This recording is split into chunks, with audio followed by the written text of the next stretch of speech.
Greetings to all who wish to be greeted. I'm MegaPacKid, and this is my playhouse. A mysterious force teleported me out here after I tried counting to 3. You might be wondering how I can talk about video games without electricity. Well, humanity's got my back with portable gaming! Gaming for the busy gamer on the go. After video games were created, the idea of making them more similar to lunch came shortly after. Give it a handle. If clocks and calculators can exist outside of the home, then why not Blockbuster? And the Microvision was born. Created by Milton Bradley and released in November of 1979, the Microvision was the first portable video game system. It had a handful of games made for it and was featured in Friday the 13th too. I don't own this thing. I don't know what you expect me to say about it. I do, however, own plenty of LCD games. Tiger, Zizzle, even McDonald's and Sega made these. The most famous of these LCD games is probably the Game & Watch series from Nintendo, created by the late Gunpei Yokoi. The Game & Watch series was and is one of the most creative families of handhelds that Nintendo has ever made. Tiger games were typically made to fit a format, but Game & Watches could be anything. These games had tons of characters, including pre-established Nintendo characters, but all of them were amalgamated into a moveset for Mr. Game & Watch when he debuted in Super Smash Bros. Melee. Nintendo even brought back the line for the 35th anniversaries of The Legend of Zelda and Super Mario Bros., which I've talked about before. But Yokoi-san wasn't done innovating. 9 years after the launch of the Game & Watch came the Game Boy. It used a dot matrix display and was durable enough to survive a bomb blast. This was my mom, which should show you how popular it was because she didn't own any other game system. It looked and worked better before I got my stupid child hands on it. But the Game Boy only had 4 shades of green and no backlight. This prompted competition from the Game Gear, Lynx, and Neo Geo Pocket Color.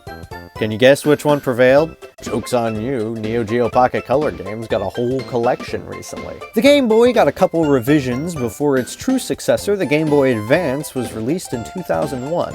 It received some revisions of its own and was a total powerhouse, but it didn't have enough screens. In 2004, Nintendo released the DS, which featured a touchscreen and could really handle the Z-axis. This was the start to the era where Nintendo started marketing their games towards the casual market. The smartphone era was right around the corner, and the Wii was even closer.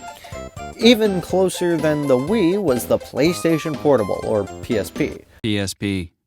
It's like a nut you can play with outside. So I can't use it in November? I don't own this one either, but it was really impressive for the time. It used discs, which meant the games could do more than the cartridges of the Nintendo DS. It could also play movies, but you had to buy them in the PSP's proprietary format. As mobile phones became more complex, video games started releasing. Snake and Nokia are associated with each other like Tetris and the Game Boy. There was also this. But mobile gaming really started when the smartphones hit the scene. The original Angry Birds first released in 2009 and became a major franchise with loads of sequels, spin-offs, animated shorts, and even 2 major motion pictures. Take that, Doodle Jump! Angry Birds, Doodle Jump, and Cut the Rope were the 3 most popular mobile games from what I remember from this era. They even got ports on the 3DS. The Nintendo 3DS was the successor to the DS and innovated with glasses-free 3D. The 3DS had a few revisions, and the names were Stupid Dumb, Confusing Stupid, and Dumb. Nintendo 3DS, Nintendo 3DS XL, Nintendo 2DS, New Nintendo 3DS, New Nintendo 3DS XL, New Nintendo 2DS XL. It made people wonder if there would ever be a Nintendo 1DS. Of course, that would also have a Nintendo 1DS XL. The PlayStation Vita. The Vita wanted to bring gamers back to the good old days of consoles that were too expensive and fell into obscurity. I don't own this one either. Console quality games on the go would have to wait for the Nintendo Switch. See, they did make the 1DS. The Switch has so many games on it, but not as many as the Steam Deck, which is essentially a portable gaming PC. I guess this is for people who want to play PC games on the go with a controller. Laptops exist, you know. I don't own this one either, and I probably won't because that is way too expensive. Elephant-eared viewers will note that I did not talk about the Tiger Gamecom or Sega Nomad, and That's because this video was mostly meant to be a short overview of the evolution of portable gaming. Hey, that's the name of the video! I'm not going to go in depth about all the things. I mean, if I talked about every way to play games on the go, I'd be here all day, and I don't want to. Not to mention that most ways to play video games portably, I don't own. I mean, I can make a list of the things I don't own. 1, 2...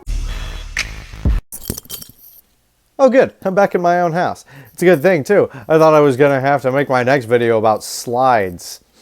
Yeah, trust me, a video like that can only go downhill.